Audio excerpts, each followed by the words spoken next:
আচ্ছা রুহুল ভাই, তুমি কি কখনো রিলেশন করছো? না না, রিলেশন আমি করি নাই, তবে আমার এক বন্ধু করতো। ওই এই মেয়েটার জন্য এত পাগল ছিল, এত পাগল ছিল যে তার জন্য নিজের জান দিতেও পারতো, আবার অন্যের জান নিতেও পারতো।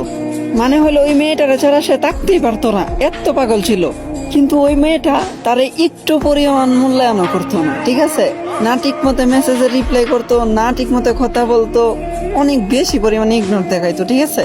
এত কিছু হওয়ার পরে এই মেয়েটার এই বারবার SMS দেয়। আর এত SMS এ বিরক্ত হইয়া মেয়েটা একদিন বলতেছিল যে তুই কখন আমার আর মেসেজ কল কোনো কিচ্ছু দিবি না, তুই আমার কাছ থেকে এত দূরে চলে যা, যে আর কোনোদিন ভুলবশত দেখা না হয়। ওই দিন ওই মেয়ের কথাগুলাতে সে অনেক হার্ট হয়, এতটাই কষ্ট পাইছিল যে ভাষায় প্রকাশ করার মতো না। তারপরে কি হয়েছিল? তারপরে আর কি, এত কষ্ট সহ্য করতে না পাইরা লাস্ট পর্যন্ত আত্মহত্যাটাই বাইছা নিল।